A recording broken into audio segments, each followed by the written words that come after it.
은혜 받을 하나님의 말씀은 잠언 10장 15절에서 32절까지의 말씀입니다. 잠언 10장 15절에서 끝절까지의 말씀 찾으셨으면 교독합니다. 제가 먼저 읽습니다. 부자의 재물은 그의 견고한 성이요 가난한 자의 궁핍은 그의 패망이니라. 의인의 수고는 생명에 이르고 악인의 소득은 죄에 이르느니라.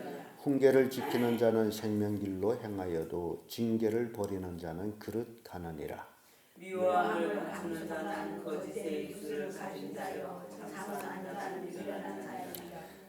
말이 많으면 허물을 기어 어려우나 그 입술을 제어하는 자는 지혜가 있느니라. 의인의 혀는 선과 같거니와 악인의 마음은 가치가 적으니라. 의인의 입술은 여러 사람을 교육하나 미련한 자는 지식이 없으므로 죽느니라. 여호와께서 복을 주심으로 사람을 구하게 하시고 근심을 통하여 주지 아니하시느니라. 미련한 자는 행악으로 낙을 삼는 것 같이 명철한 자는 지혜로 낙을 삼느니라. 악인에게는 그 필요한 것이 힘이니와 의인은 그 원하는 것이 이루어지느니라. 휘바람이 지나가면 악인은 없어져도 의인은 영원한 기초 같으니라. 게으른 자는 그 부리는 사람에게 마치 예초 같고 물의 연기 같으니라. 여호와를 경외하면 장수하느니라. 그러나 악인의 연세는 짧아지느니라. 의인의 소망은 즐거움을 이루어도 악인의 소망은 끊어지느니라. 여호와의 도가 정직한 자에게는 산성이요 행악하는 자에게는 멸망이니라. 의인은 영영이 힘들게 하나에도 악인은 땅에 거하지 못하게 되느니라. 의인의 입은 지혜를 내어도 폐역한 혀는 배임을 당할 것이니라. 의인의 입술은 기쁘게 할 사람을 악인의 입은 폐역을 말하느니라. 아멘. 네, 이 말씀으로 의인 이런 제목으로 말씀을 나누겠습니다. 늘 성경에는 그 의인 또는 악인, 지혜로운 자, 미련한 자 이렇게 구분해서 가르쳐주고 있습니다. 우리는 신약 성경에 와서는 예수 그리스도를 믿는 사람을 하나님이 의롭다 칭해주고 있습니다. 그러므로 오늘날 그리스도인들은 의인의 행렬에 서 있는 자들입니다. 그래서 내가 의인이다 라고 생각될 때에 의인은 어떤 삶을 살고 있는지 그걸 우리가 깨달아야 됩니다. 예수 그리스도를 믿고 의인이 됐음에도 불구하고 악인들과 같은 삶을 산다면 그는 진정한 그리스도인이 아닙니다. 진정한 그리스도인, 거듭난 사람들, 하나님 앞에 의로운 삶을 사는 자들입니다. 그래서 구약 시대에 하나님 앞에 의로운 자들이 참 많았습니다. 그들이 그 당시에 의롭지 못한 사람들과의 삶과는 완전히 다른 삶을 살았습니다. 그래서 오늘 의인의 삶은 어떤 삶일까 살펴봅니다. 그 첫째가 생명길로 가는 삶이에요. 생명길로 갑니다. 15절에서 18절까지의 말씀인데 15절의 말씀 보면 부자의 재물은 견고한 성이요 가난한 자의 궁핍은 그의 패망이니라 하면서 16절에 이런 말씀 있죠. 의인의 수고는 생명에 이르고 악인의 소득은 죄에 이르니라. 이렇게 말씀드리고 있습니다. 각자 소득이 있어요. 의로운 사람은 의로운 소득이 있고 악한 사람은 악한 소득이 있습니다. 그런데 의로운 사람인지 악한 사람인지 구분하지 못할 때는 사람들은 그가 얼마를 가지고 있느냐 거기에 생각합니다. 그래서 15절에는 부자들은 그 부가 그에게 견고한 성이 되고 가난한 자는 궁핍 그의 패망이 된다라고 이렇게 가르치면서 세상 사람들은 가난과 궁핍 이렇게 나눠질 때에 그러면 의인은 어떠냐? 의인의 수고는 생명에 이르고 악인의 소득은 죄에 이르니라. 부자든지 가난하던 자든지 거기에 중요한 것은 그 사람이 의인이냐 그 사람이 악인이냐 그것으로 소득이 달라진다는 거예요. 의인은 비록 가난할지라도 하나님 앞에 그가 받는 소득이 있다면 그의 수고는 생명에 이르는 것이다. 예수님 비유 중에 부자와 거지 나사로에 대한 비유가 있었습니다. 가난해요. 그래서 구걸하면서 살았고 부잣집 문 앞에서 개들이 먹는 걸 먹고 또 심지어 위로하는 자가 없어서 개가 그의 상처를 핥아줄 정도로 그렇게 가난했어요. 부자는 매일 호의호식했습니다. 그런데 그들이 수고의 소득이 달랐다라는 거예요. 가난한 거지 나사로는 그의 소득은 아브라함 품에 안겨 있는 생명의 소득을 얻었습니다. 그러나 부자는 음부, 고통하는 곳에 갔어요. 그래서 비록 우리가 이 땅에서 많은 재물을 가지고 있지 않다 할지라도 내가 참으로 의인의 삶을 살아간다면 생명길로 간다면 그 소득은 바로 영생, 생명이라는 겁니다. 아무리 많은 부를 가지고 있다 할지라도 하나님을 멀리해서 악인이 되어버리면 그 생명은 지옥으로 가게 되어 있습니다. 그래서 이것들이 정말 내 의인으로서의 가야 할 길이 어떤 길인지 그걸 보여주고 있습니다. 잠언 19장 23절에 여호와를 경외하는 것은 사람으로 생명에 이르게 하는 것이라. 경외하는 자는 촉하게 지내고 재앙을 만나지 아니하리라 라는 말씀이 있습니다. 의인된 사람들은 하나님을 경외하는 삶을 살아갑니다. 그래서요, 여러분들 실생활 중에서 나는 하나님을 경외하고 있느냐, 거기서 임의 승패는 결정이 됩니다. 하나님을 경외하는 자는 생명에 이르고 그러나 하나님을 경외하지 않는 자는 사망에 이른다는 얘기입니다. 하나님을 경외하는 자는 족하게 지내고 재앙을 만나지 않습니다. 그러나 하나님을 경외하지 않는 자는 눈에는 많은 것 같지만은 눈 끔뻑할 새에 그가 가지고 있는 것들은 없어질 것들이요 결국 재앙을 만나게 될 것들이다. 그래서 우리는 의인이 되어야 됩니다.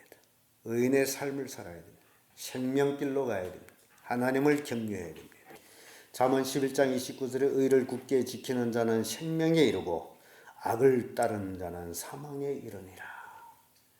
그래서 우리가 신앙이라는 것은 누구를 바라볼 필요가 없이 나 자신이 하나님과의 어떤 관계를 가지고 있느냐가 중요합니다. 그래서 신앙의 친구도 굉장히 중요하죠. 하나님을 잘 섬기는 친구를 두는가 아니면 하나님을 섬기지 아니하는 친구를 두는가에 달려가지고 닮게 돼 있습니다. 나는 누구를 닮느냐. 불신자를 닮으면 어떻게 돼요? 사망으로 이르는 거죠. 아무리 예수 믿었다 할지라도 불신자를 닮아가지고 불신자의 삶을 살고 하나님 멀리하게 되면 멸망입니다. 무서운 얘기예요. 그래서 이런 말씀을 깨닫게 되면 하나님을 경외할 수밖에 없습니다. 그런데 말씀을 들어도 깨닫지 못한다면 그 심령이 이미 길가 같은 밭이에요. 하나님 말씀이 들려지지를 않습니다. 하나님의 생명의 씨앗이 뿌려졌다 할지라도 곧 마귀가 와서 그 씨를 물어가요. 점점 귀를 막아버려요. 무섭습니다. 그래서요. 이렇게 목회를 하다 보면 참 어느 사람은 그래서 잘 되겠구나. 또 어떤 사람은 저래서 망하겠구나 하는 그런 것들이 보여집니다. 우리는 순간순간에 하나님을 경외하는 그런 의인의 삶을 살아야만이 생명길로 행할 수 있다라는 겁니다. 17절 말씀 보세요. 훈계를 지키는 자는 생명길로 행하여도 징계를 버리는 자는 그릇 가느니라. 생명길로 가지 않고 그릇 가게 되면 어딜 가는 거예요? 뻔한 게 아닙니까? 생명의 길은 다 하나밖에 없습니다. 그래서 예수님이 내가 곧 길이요 생명이요 진리라고 말씀한 거죠. 나로 맘지 않고는 아버지께로 올 자가 없느니라고 예수님 이미 그 길에 대해서 딱 하나밖에 없다라고. 자신이라고. 자신이 길이고 진리고 생명이라고. 나를 떠나서는 아버지께로 갈 자가 없다라고. 그렇게 못을 딱 박아놨습니다. 그런데 그 길을 가지 않는 자는 그릇 가느니라 하면 생명의 길이 없다라는 겁니다. 그래서 의인은 생명의 길로 가는 자들입니다. 이게 의인이에요. 예수 그리스도를 믿고 구원받았다면 바로 이렇게 생명의 길로 가는 자들. 세상 길로 가는 자들이 아니죠. 두 번째로 의인은 지혜로 낙을 누리는 자들입니다. 23절의 말씀 보면 미련한 자는 행악으로 낙을 삼는 것 같이 명철한 자는 지혜로 낙을 삼느니라. 우리가 뭔 지혜가 있겠습니까? 지혜의 근본이신 하나님을 우리가 믿고 의지하고 따르고 그 말씀을 받음으로 인해서 지혜로운 자가 되는 겁니다. 그래서 제가 여러분들한테 자꾸 하나님 말씀을 가까이 하라, 말씀을 읽어라. 성경은 왜 가지고 있는 겁니까? 읽으려고. 근데 어떤 사람들은 집에 가서 성경 읽지 않고 성경 들고 다니는 것도 무겁다고 교회에다 버리고 다녀요. 그래서 물으면 집에 또 있습니다라고 얘기합니다. 근데 제가 이렇게 목회를 하면서 성경 읽으며 경험한 상 성경은 똑같은 성경일지라도 늘 읽던 성경을 읽어야 합니다. 왜 그러냐? 이 성경이라는 게 손에 있고 눈에 익습니다. 똑같은 성경도 늘 내 손에 익은 성경이 있지만은 똑같은 성경도 내가 읽지 않던 성경은 눈에 익지를 않아요. 그래서 이 성경이 내 눈에 있고 손에 익어야 어디든지 턱 펼치면 그 말씀을 찾을 수가 있습니다. 근데 눈에 익지 않은 성경은 같은 성경이지라도 찾기 어려워요. 그래서 성경이 많다고 자랑할 필요가 없이 하나 가지고 씨름해야 됩니다. 닳도록 성경이 닳도록 읽어야 돼요. 근데 어떤 사람 자꾸 성경 욕심을 내요. 좋은 성경을 가지기를 원하고 성경이 나쁜 성경이 있습니까? 다 좋은 성경이지. 어느 만큼 그 성경을 가지고 씨름했느냐가 중요합니다. 손에 달아가지고 손때 묻어가지고 또는 쪼글쪼글하고 그런 성경을 후손들한테 남겨줄 수 있다라면 얼마나 큰 축복입니까? 봐라. 우리 부모님은 열심히 성경 읽다 보니 성경이 이렇게 낡아졌어. 거기에 성경 읽으면서 흘린 눈물 자국도 있고 그게 유산이 아니에요. 근데 성경을 안 읽어요. 뭐 별명이야 있죠.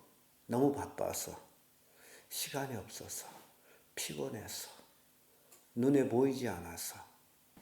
여러분, 하나님 말씀을 아는 것이 얼마나 중요한지를 깨닫기를 바랍니다. 하나님 말씀을 가까이 해야만이 그것이 지혜가 되고 그것으로 낙을 누릴 수가 있습니다. 그래서 보세요. 24절에 보면 악인에게는 그의 두려워하는 것이 임하거니와 의인은 그 원하는 것이 이루어지느니라. 우리는 이 땅에 살면서 여러 가지 원함들이 있잖아요. 소원들이 있잖아요. 근데 그 소원이 내가 의인의 삶을 살게 되면 그건 절로 이루어지는 것들입니다. 그걸 쫓아가지 않아도 때가 되면 이루어지는 거예요. 그래서 우리가 어떤 낙을 누리는가가 굉장히 중요합니다. 성경 봤더니 모세는 애굽에서 부귀영화를 죄악의 낙이라고 표현합니다. 애굽에서 바로의 공주의 아들로 왕자로서의 그 부귀영화를 죄악의 낙이라고, 그래서 그것을 버리고 자기 백성과 함께 고난을 받는 길을 택했다라고 기록합니다. 히브리 성경 가보세요. 이는 하나님이 상 주심을 바라봅니다 라고 고백합니다. 이 믿음의 사람들이 뭔가 다른 게 있어요.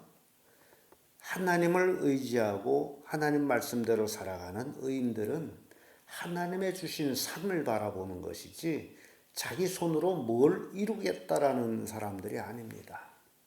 실은 우리는 내가 스스로 할 수 있는 것들이 까놓고 얘기하면 없습니다. 내가 하고자 해서 모든 것을 할 수 있는 게 아니에요. 하나님이 해줘야 해요. 그래서 의인은 지혜로 낙을 삼는다라는 것이 바로 그 말씀. 24절의 말씀도 보세요. 악인에게는 그 두려워하는 것이 임하거니와 의인은 그 원하는 것이 이루어지느니라. 얼마나 축복의 말씀입니까? 27절에 와서도 여호와를 경외하면 장수하느라. 그러나 악인의 연세는 짧아지느니라. 하나님을 섬기는 것으로 낙을 삼는 것이 가장 중요합니다. 비록 남보다는 가진 것이 적을지라도 하나님을 경외하는 것으로 낙을 삼고 사는 그런 삶이 지혜로운 삶입니다. 끝으로 의인, 소망이 있습니다. 28절에서 32절까지의 말씀인데 28절 말씀 보면 의인의 소망은 즐거움을 이루어도 악인의 소망은 끊어지느니라. 사람은 각기 소망을 가지고 있을지라도 의인의 소망과 악인의 소망이 구별되어 있다는 것을 보여줘요. 그래서 의인의 소망은 즐거움에 이르고 의인이 가지고 있는 소망, 그 소망이 또 즐거움을 이룹니다. 우리가 천국 가는 것이 즐거운 거 아니에요? 우리가 천국을 소망하기 때문에 신앙생활을 하는 거죠. 천국을 소망하지 않는다면 신앙생활할 이유가 없습니다. 그런데 우리가 천국 갔어요. 얼마나 즐겁겠어요. 눈에 눈물이 없습니다. 슬픔이 없습니다. 근심이 없습니다. 고통이 없습니다. 오로지 있는 것은 기쁨과 즐거움입니다. 그것도 하루 이틀이 아니고 영원한 것. 그런데 이것을 예수 믿으면서도 이걸 믿지 않는 사람들이 참 많아요. 그러면 그런 사람들은 왜 예수 믿느냐? 하나님이 복 주기를 위해서. 그런 사람들이 예수 믿는 것은 이 땅에서 잘 되는 게 소망이에요. 우리는 이 땅에서 잘 되는 게 소망이 아니라 하늘나라 가는 게 소망입니다. 뭐 이 땅에서 잘 돼봤자 몇 년 살아요? 뭐 요즘은 100세 시대라고 하지만은 100세까지 사는 사람은 희소하고 뭐 7, 8, 뭐 길어서 90 그러다가 다 어떻게 되죠? 죽어요. 살고 싶어도 죽어요. 돈을 많이 장져 놓으면 살 것 같지만은 그래도 죽어요. 그래서 소망이 하늘나라가 돼야 됩니다. 그게 진정한 소망이에요. 로마서에서 분명히 말씀합니다. 보이는 것이 소망이 아니다. 보이지 않는 것이 소망이다. 하늘나라가 우리 눈에 보이지 않으니 그것이 우리의 소망이에요. 그 소망을 이루기 위해서 여러분들이 또 이렇게 새벽에 나와서 하나님 말씀 듣고 기도한다는 것. 이미 하나님께서는 여러분들이 새벽에 교회를 올 때에 이미 여러분들이 소원을 하나님은 다 이루어 주신 거예요. 하나님 그런 분이에요. 다 알고 있어요. 우리의 모든 걸 알고 있습니다. 그런데 하나님보다도 다른 것, 이것 때문에 내가 하나님 앞에 못 가요. 그 피탈, 하나님이 싫어하는 거예요. 그런 사람이 복을 못 받아요. 이 땅에 살면서 일이 없는 사람이 어디에 있어요? 다 각기 자기 일이 있으면도 그 일을 내려놓고 하나님 앞에 나와서 예배하는 거 아닙니까? 또 아픈 사람들, 뭐 건강한 사람은 몇이나 됩니까? 다 이러저러한 아픔을 가지고도 그래도 하나님 앞에 나오잖아요. 그 믿음을 하나님이 봐주시는 거예요. 그래서 우리의 소망은 하나님이어야 됩니다. 세상 것이 소망이 되면 망해요. 의인의 소망은 즐거움에 이르러도 악인의 소망은 끊어지느니라. 악인은 잘 되는 것 같은데 끊어지는 거예요. 그게 악인입니다. 그래서 제가 목회를 하면서 하나님을 멀리하고 잘 되는 사람 실은 못 봤어요. 정말 하나님을 가까이 하는 그런 신앙인이 되어야 됩니다. 이 30절에 보면 의인은 영영이 이동되지 아니하여도 악인은 땅에 거하지 못하게 되느니라. 악인은 없어져요. 그래서 우리 그리스도인들은 예수 그리스도 안에서 의인으로서 하늘나라 소망을 가지고 살아야 됩니다. 욥기서 11장 18절에 내가 소망이 있으므로 튼튼할지어며 두루 살펴보고 안전히 쉬리니. 소망이 있는 자가 튼튼하게 서 있습니다. 소망이 없는 자는 흔들려요. 세상 재물에 소망을 두게 되면 도대체 얼마를 얻어야 그 소망이 이루었다라고 하겠습니까? 세상에 부자들이 되게 많아요. 세상 물질에 소망을 두게 되면 늘 부족합니다. 어떤 주인이 하인이 한탄하는 소리를 들었어요. 부엌에서 일하면서 산불만 있었으면 그런 소리를 들었어요. 그 주인이 뭐가 꼭 필요해서 그런가 보다 하고서 그에게 산불을 줬어요. 그래서 주인이 돌아섰는데 하인이 하는 오불이라고 얘기했던 거. 산불만 있었으면 뭘 할 것 같아서 산불만 있었으면 해서 주인이 그 산불을 줬더니 오불이라고 얘기했던 거. 그게 사람이에요. 그래서 세상 재물에 소망을 두게 되면 늘 부족합니다. 늘 부족해요. 많은 자는 많은 데서 부족하고 적은 자는 적은 데서 부족합니다. 그래서 어디다 소망을 둬야 돼요? 하나님께 소망을 두어야 만족해집니다. 재물에 소망을 두게 되면 하루에 도대체 얼마를 수입해야 만족하겠어요? 1,000원 버는 사람은 10,000원 벌었으면 좋겠다고, 10,000원 버는 사람은 100,000원 벌었으면 좋겠다고, 그보다 더 많은 사람들은 더 많이 벌기로 하고 똑같은 거예요. 요즘 사람들이 말이 그러더라고요. 돈이 있어도 투자할 데가 없다. 이 돈이라는 건요, 은행에다가 저축해 놓으면 돈은 그 가치가 떨어집니다. 돈 없는 사람들은 뭐 별거 아닌데 돈을 많이 가지고 있는 사람, 몇백만 원, 몇천만 원, 몇 억을 가지고 있는 사람들에게는 그것이 근심이에요. 돈을 어디다 투자해야 되느냐. 은행에 가만 놔두면 그 가치가 스스로 없어지는데, 그래서 근심이 태산 같습니다. 주식도 하고 뭐 별의별 거 다 합니다만은, 근데 요즘은 경제 공황이 들어가지고 주식이 떨어지고 환율이 떨어지고 뭐 여러 가지로 세상이 복잡합니다. 그러니 돈에다 소망을 두면 평안을 잃습니다. 그래서 어디다 소망을 둬야 돼요? 하나님께 소망을 둬야 됩니다. 시편 39편 7절에 주여 내가 무엇을 바라리요? 나의 소망은 주께 있나이다. 내가 무엇을 바라리요? 내 소망은 주님입니다. 라는 고백이에요.